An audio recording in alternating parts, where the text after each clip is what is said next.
It's alive. Oh, it's alive. It's alive. It's alive. It's alive. Well, hello. Yep, I'm still kicking around, hopping around, whatever. But yeah, I took a break from YouTube in general for a few months. You know the deal, real life stuff.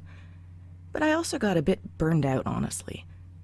I found myself becoming subject to the same pressures and influences I make a point of trying to stay out of so I can comment on them as neutrally as I can. Inconceivable! I know! Impossible!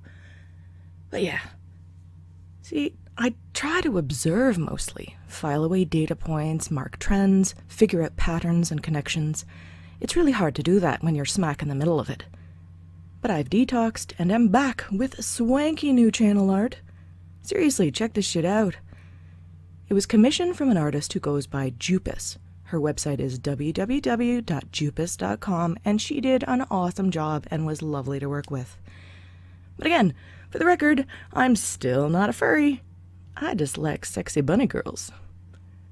Anyway, the observations I've collected over the last few months of lurking and being the nondescript chick with the clipboard in the corner have culminated in this. My glorious return to content creation in a trilogy of kind of meta-analyses. They're all interconnected, but I've broken them up for ease of viewing. See, I told you I learned shit when I was away. Without further ado, let's crack into Meta 1, the Pumaman principle. Behold! Fly!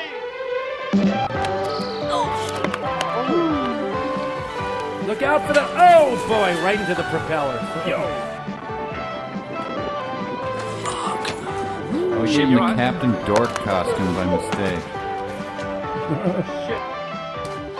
Pumaman, he flies like a moron. So, other than being kind of schadenfreude funny, what do all these people have in common? Why, it's a clear lack of understanding of physics, obviously. And when people go arse over tea kettle and faceplant in stunts, it's funny, but it's even more fucking funny when it's people trying to be taken seriously as some kind of rational thinker. Yep, you guessed it. This is about the YouTube rational skeptic community. Did I say community? I meant clusterfuck. But before you think I'm diving headlong into the same old excoriation of the YouTube rational skeptic community, hold on to your butts for Meta 2 and Meta 3 that will follow this video. Because what if I told you there's both a community as well as no community all at the same time? Schrodinger's community! But as I said, more on that later. You've probably noticed that YouTube has become even more of a raging dumpster fire than usual in the last few months.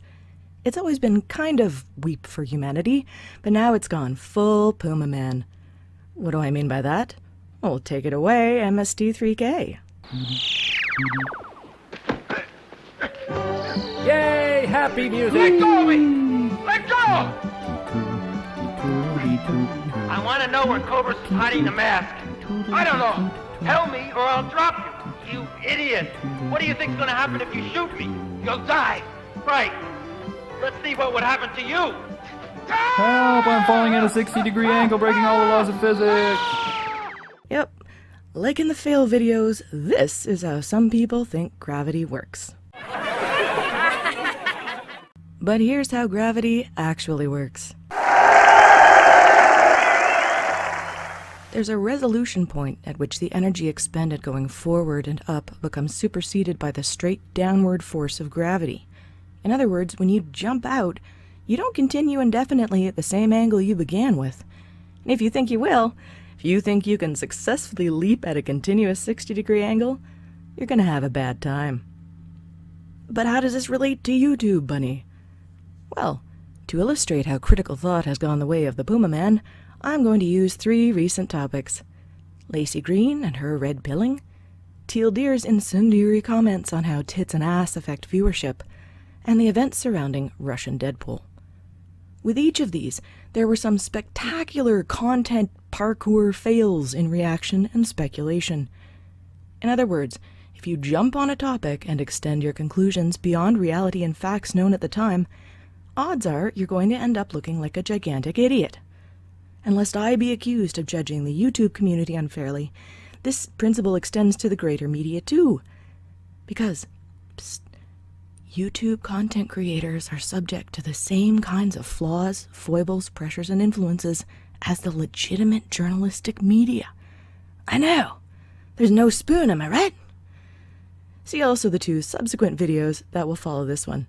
Told you they were all interconnected. But let's get the white whale out of the way. That's not actually a fat joke. I think Lacey Green is pretty hot.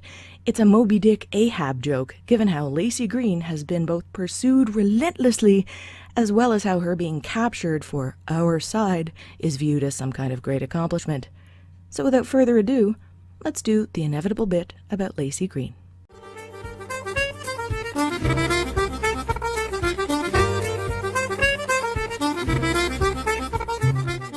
So before her now famous red pill videos, my reaction to Lacey Green was meh. But now, after her red pill videos, my reaction to Lacey Green is meh. There's no nice way to say this, so I'm just going to put my cunt hat on. I always thought she was about as deep as an episode of Dora the Explorer. And I still do. See, for better or worse, I don't judge my estimation of someone based on whether they're on my side. It's a matter of intellectual rigor and the process they've taken to come to their conclusions. There are plenty of people on my side I think are so stupid I wonder how they remember to breathe, but more on Russian Deadpool later. And plenty of people on the other side I think are well thought out, even though I've come to a different conclusion. Isn't this what we're supposed to do as rational, skeptical people? Not judge people on face, whether for good or ill, solely on ideology, but instead take the time to dissect the quality of their arguments? Did I miss a memo that said I'm supposed to embrace someone I didn't think was particularly sharp before, because now they're going to be not particularly sharp on the outskirts of my tent? But with my personal thoughts out of the way, what happened when Lacey Green, sex-positive MTV talking head feminist extraordinaire, decided to try and seek dialogue with anti-feminists on her channel? See, taken just as it's presented, all that's happening is Lacey Green, for her own reasons, is opening a dialogue with anti-feminists. That's it. Period. But a significant part of the interwebs decided to pee their little knickers one way or the other. Lacey is a traitor. Lacey will bring men's rights to a wider audience, and so this can't be anything but good, because riding her simply for exposure is legit ethical. Dox her. Lacey is literally the Antichrist. Everybody be nice to her. We need her. She is my friend, so I know she is telling the truth 100%. Authentic. Not supporting Lacey is the same thing as no platforming her. Take that, feminists. We stole your golden goose. Basically a whole bunch of... Yep. Pumaman. Now, to be fair, not everybody did this. Some were more in the middle, either I don't like her, trust her, but let's see what happens, or this could be really good, let's see what happens. You have survived the Pumaman impulse to extend results or motivation beyond what is factually evident. Gold star for you. She ain't a messiah. She also isn't literally Hitler. She is a person with personal agency doing what is best for herself, whatever combination of intellectual, emotional, or financial motivations that might be. Period. Nothing more. Attributing moral virtue to her choices, either in the negative or positive, is the definition of confirmation bias, seeing what you want to see. And confirmation bias is like crack. Makes you feel good, but you also get twitchy and over time become okay with punching people for no reason. Crack is whack, yo. So with Lacey out of the way, let's cleanse our palates with some venison. Teal Deer, or as I like to call him, the cervid in the YouTube coal mine, is very good at the intellectual rigor stuff. But what he really seems to excel at is giving seizures to people who put ego ahead of self-awareness. It's like a dark anti-gift. In my observation, the people who get really pissed off at Teal do so because he skewered them a little too close to home, and they must rally with their butthurt feelings banner flying high. Aw, did the deer make you feel inadequate, honey child? That seems to be a personal problem. But I kind of get it if I squint hard and tilt my head. See, a lot of the criticisms Teal has made about lack of process and how views and subs are influenced by factors other than intellectual rigor could apply to me. Yeah, I know my graphic stuff is about on par with kindergarten students, maybe less. Yeah, I know that some people like my videos primarily because they just like my voice. For fuck's sakes, I've been told some people put my videos on before bed because my voice puts them to sleep. Compliment, yes, no? Yeah, I'm female, and yeah, being a female in the anti-SJW sphere carries an automatic care-gen advantage, like plus 10 charisma right off the bat. That's the YouTube anti-SJW audience demographic talking. But why does his criticism, that could apply to me, not bother me? Because I acknowledge my limitations and my advantages without feeling as though it's bringing me down personally in some way. Someone points out my graphics are shit. You're right. I use MS Paint and actual paper cutout puppets. My content's a bit boring. Yes. Who the fuck wants to hear about the history of Canadian Parliament? It's probably only important to me and a few other history nerds. And I've had streams where I was not a shining star. I'll talk about that a bit more in Meta 3. But with the Pumaman principle in place, we get, "You condescending cunt. You called Blair White boring. My friends, you're just jealous.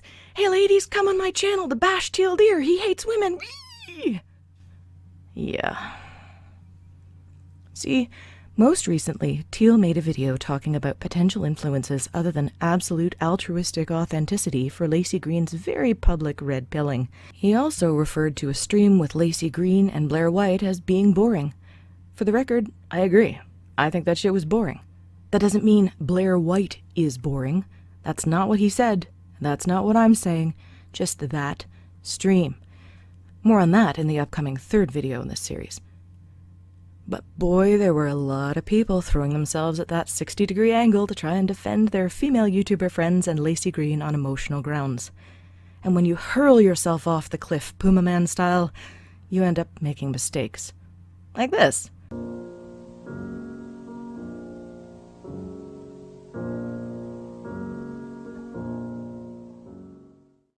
Oh, and last bit on the deer.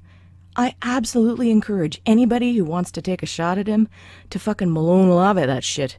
It's always entertaining when people have a go at him. Oh, but my friends or my feels aren't gonna serve you very well, so make sure you don't skip leg day. Wait, am I doing the opposite of white knighting here? Am I black queening? Is that a thing? Okay, let's see. Google, don't fail me. I'm going to type black queening into Google, hit go. Okay. Oh, we got some chess stuff. That's nice. Okay, scrolling. Oh my god! Why did I do this? Never do this. Oh, cannot unsee. Moving on. Quickly. Okay. So, the gem in the Pumaman crown, of course, is Russian Deadpool. So being off social media for stretches at a time, I wasn't a first Twitter responder to this. I woke up to a message about it that made no sense to me as I didn't have any context. My reply was basically, "You what, mate?" But reading up on it, I realized this was a real thing happening in real time. In case you've been under a rock, YouTuber Russian Deadpool of the YouTube channel The Skeptic Feminist was charged with the murder of his co-host and girlfriend. And the glorious Pumamanning began. He was a feminist and killed his girlfriend, and that's why feminism is bad. See, even male feminists are toxic because they're still males. It was all over the place. I kind of expected it, given the ideological nature of both feminism and anti-feminism in social media. Oh, and yeah, by the way, I did just acknowledge that anti-feminism can also be blindly ideological in nature, so quote mine away. Anyway, almost immediately after this news broke, I was so pleased to see that speculation on whether or not Russian Deadpool had PTSD was front and center in so many conversations. Wait. Did I say so pleased? I meant, oh for fuck's sakes, here we go again. Because whenever a killing has ties to both military service members and or PTSD, and please note, I've separated the two, the talking field is going to become a mud pit of wallowing in speculative shit. That's what happens when you talk out of your ass. As further information came out, it became apparent that Russian Deadpool had likely been dishonest about his service record. That is stolen valor, and is its own vile pit of douchery. But you know what people talking about PTSD, who have no actual knowledge or information on PTSD, is akin to? Well, it's a lot like Jenny McCarthy talking about vaccines and autism. You think Jenny McCarthy is hurting kids by talking out of her butt about vaccines and autism? Well, it also hurts people with actual PTSD to have misinformation and speculation about what is a hellish condition, one that, yes, can be abused or faked for benefits and sympathy, which is also a huge piss on those who actually live with it, be spread in the wake of a heinous murder, when, spoiler, none of us are privy to his actual diagnosis. Stop and think, and take the PTSD shit right off the fucking table, would you? But it's YouTube, so you gotta get that scoop. You gotta make that early stream or that vid on bare bones information, because then you're first. Views, am I right? And that'll lead us into the second video in this series, Whore's Gonna Whore. Or if you're a trailer park boy, Whore's Gonna Whore. Because if you think YouTube is somehow more pure or altruistic than mainstream media motivations, I'm gonna pop your cherry, darling. Breathe deeply.